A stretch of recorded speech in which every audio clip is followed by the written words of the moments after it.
Mahigala og igsoon, kumusta? Welcome sa Tingog sa Reformasyon.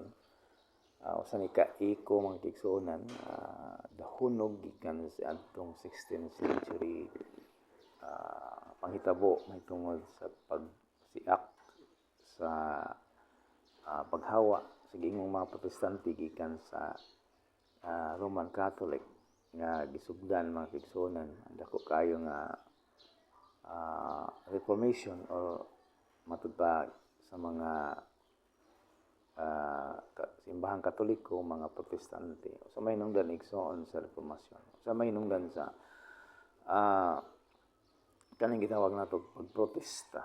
Actually, dili man gito protesta, no, kung dili gusto lang ni Martin Luther nga hisgutan ang mga tudlo, bagong katudloan sa Romano Katoliko sa iyahang panahon ni atong 1500s nga diin nga may gawas gid siya. So ang dagkong rason na mga dagkong rason igsoon aron natong masayran gyud, no. Dili ta may speculate or mahimo ta nga butang-butang base kini sa mga istorya sa history. No, matud pa ang unang lima ka madagkong butang, ang una ni igsoon nga may nakapaikag o may nakapahatag og kuan ni Luther nga mohawa gikan sa Romano Katoliko. Una sa tanan, unang katarungan ang pagbaligya og indulhensya. Kaning indulhensya igsoon, indulgence, mao kini ang nahimong hinungdan nga si Martin Luther i-appeal o iyang gipamahayag, mireklamo siya o gusto niya hisgutan. Wala sa ito mga bukon ang simbahang Katoliko kundi iyang hisgutan lang nga ang simbahang Katoliko na maligya man og indulhensya. So kini nga mga indulhensya igsoon, mga dokumento kini matud pa nga ang kung palit ka nini ang tao nga palit nini mao kini ang hinungdan nga mapapas ang silot sa sala or pamubuon ang pagpuyo sa usa ka kalag ngadto sa purgatorio. So kay nagtudlo man siya nga dunay mga tao nga moagi gyud sa purgatorio, no? O dili man pod ingon nga wa po sila ingon nga tanan. Kung dili kato mga tao nga ilang gitudloan, actually mao man ni general gid tingali nga tudlo nila nga ang tao moadto gid sa purgatorio. Mao na nga gihimo nila kini igsoon pagpamaligya sa sale of indulgences aron nga ang tao nga tuwa sa purgatorio mamubo ang iyahang panahon tungod kay ang purgatorio sa kini kadapit igsoon sa kasakitan, dapit igsoon sa kalayo tungod kay usa man ka purifying state, usa ka state nga i-purify ang tao gumikan sa ilang mga sala or akong pag-istorya nga ang tao di pwede makadiretso ngadto sa langit kung dili mo agi sa purgatorio tungod kay wa may sala ang i-admit dito sa langit. So busa ang tao mo agi sa purgatorio isip nga paghinlo or mao nga ang indulhensya gibaligya tungod kay doon na may mga tao kaniadto mga paryente nga nangadto tingali sa purgatorio nga matay na unya doon na kay hakahangawa kanila nga humanining pag-agi sa amo adto mingid ang tanan sa impyerno, no, tungod sa sala mo na nga moagi sa purgatorio then kung dili ka mo bayad, kung dili ka mo hatag sa mga kantidad sibugti pagkuha sa imong mga labuan ngadto sa purgatorio. So dili gid sila makaadto sa langit nga ang isa ka rason nga pamubuan pwede pod tingali pagpamubo depende na sa kantidad. So hangtod nga makuha gyud og mahawas gid siya gikan sa purgatorio. Pero dunay mga nag-ingon igsoon nga kini usa lamang kini gigamit lamang kini nga rason aron nga pag kanang pag tukod sa gitawag nga St. Peter's Basilica o di sa Roma ang kadako nga sinaguga dako nga simbahan dayon bali nga kanindot og pinakamal dako tingali kaayo.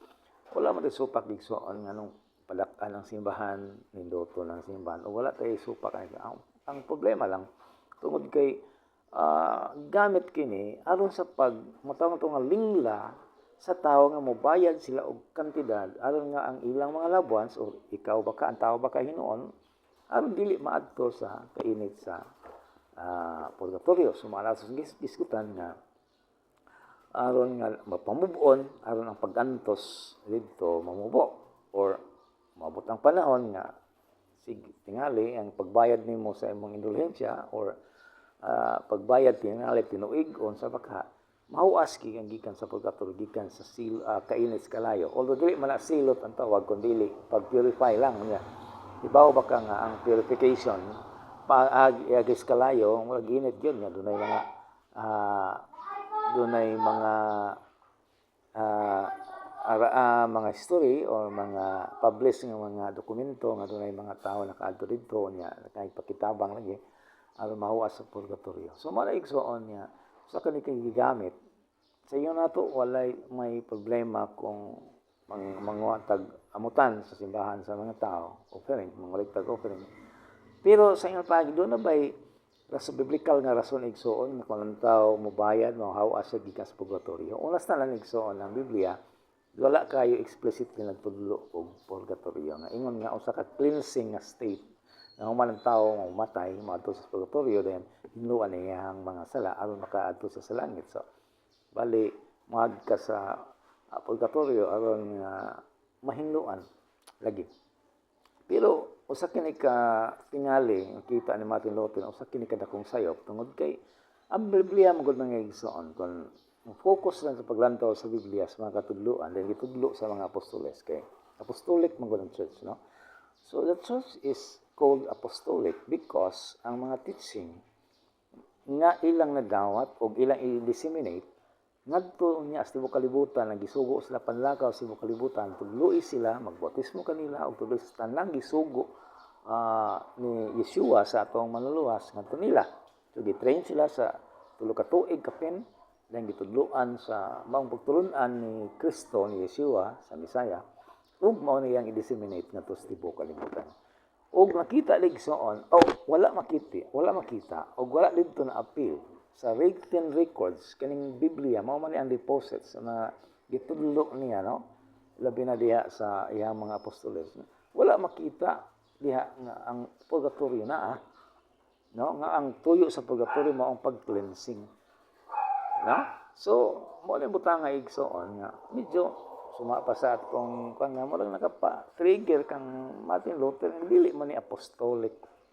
nga pagtudlo gani kung imong subayon sa first 200 years so duha ka century nga human namatay ang atong manluwas magigsunan wala may mga records nga mao ni gitudlo sa unang mga apostoles even the church fathers tingali o wala man makita ang mga dokumento nga nagtudlo sila nga dunay purgatorio nga antaw hinluan pa nga ano man mga kaigsuonan nga wala man so nako i-share kaniyo nga sa Biblia sa pulong mong ginag unsay gisulti gid ni Pablo kasi Pablo mao to apostoles sa mga hintil no o lahi siya sa 12 pero siya mo'y puli siya mo'y nahimong apostoles ngadto sa mga dili Hudiyo kay ang 12 gi-assign man siya ngadto sa mga Hudiyo so si Apostol Pablo kisugo siya ngadto sa mga dili mga Hudiyo o gitawag nga mga hintil ug wala mabasa nato magigigsuonan sa Hebrehanon 1:3 mo ning disgutan mga kaigsuonan og daghan pa kaayong mga verse nga atong tan-awon nga naga-debunk or nag-disprove ni ini nga pagtuo nga ang tao kinahanglan pamaadto sa purgatorio hinluan no tungod ni usa ka verse nga akong i-share kaninyo diri sa Hebrehanon 1:3 magiso nagingon sanglit mao si Kristo mao ang dagway no sa himaya ug nga mao gayud ang dagway sa iyang pagkamao ug sa nagatuboy sa tanang mga butang pinaagi sa pulong sa iyang gahom sa diha nga nakabuhat siya sa paghinlo sa atong mga sala milingkod sa tuong kamot sa halangdon sa kaitasan so tanawa igsoon sa diha nga nakabuhat siya sa paghinlo sa atong mga sala milingkod sa tuong kamot sa halangdon sa kaitasan tanawa igsoon no nga kita nimo diri nga humana din niya gihinluan kani milingkod na siya ngadto sa tuong kamot sa halangdon sa kahitasan. Tungod kay nga naman, nahuman na niya hinlo ang iyang katauhan. Ug unsa man gigamit sa paghinlo igsoon, pinaagi kini sa iyahang dugo. So ang iyang katauhan igsoon gihinluan pinaagi sa iyahang dugo. So atong mabasa kini man kaigsuonan, no? There is Efeso Efeso 1:7 kung dili mo mo tuo atong basahon og naamay mga Biblia, nga matod pa niya dinhi nga kaniya anaa ang atong katubsanan pinaagi sa iyang dugo ang pasaylo sa atong mga paglapas sumala sa pagkadato sa iyang grasya. So sa lain nga pagkakaistorya mga kaigsuonan, sa lain nga ato sa English nga pagbasa, mao ni ang atong mabasa igsoon, no? Okay.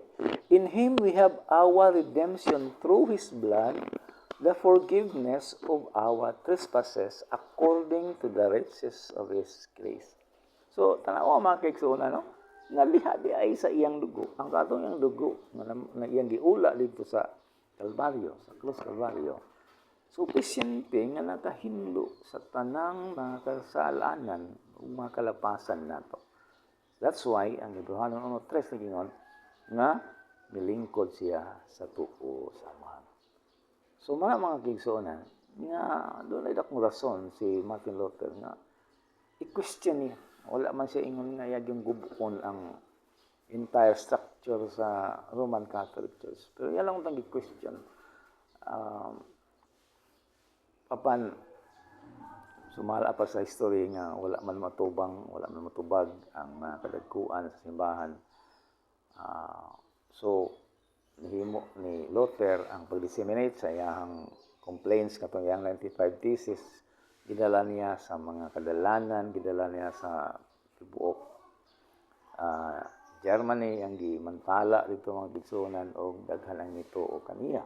So mo to hinungdan ang mga tao nagsugod na pagbalik sa pagbasa sa Biblia, nito sila nga only the scripture, di sa script mo balik ta sa scripture. So aron mailhan nato igsuon na mga katudloan kung kinimitipas ba dili na siya biblical kung wala sa Biblia, di na po siya apostolic kung wala siya gitudlo sa mga apostoles. O dili po siya orthodoxy kung wala ginigitudlo ang magituhuan sa kadaghanan no, sa first century Christians. So maramang kakigsuonan ang usa ka punto. Sa sunod higayon atong kandugon uban sa mga rason nga nga si Martin Luther nigawas gikan sa mo ang rason igsuon ni Martin Luther. So dengan salamat ug ako lang gihangyo igsuon kung bago pa ka sa atong channel, ako lang gihangyo ang pag gamay lang nga suporta igsuon pinagi sa pag-subscribe ni sa ato ang tingog sa reformasyon. Please like and subscribe ug maka-asa mo igsuon no kalao mo sa sunod nga mga video nato dinhi nga ma-update mo o gamay nga pabor akong gipangayo og hinaot nga ang labaw nga makagagahom magapanalangin kanatong tanan hangtod sa sunod nga higayon. Shalom.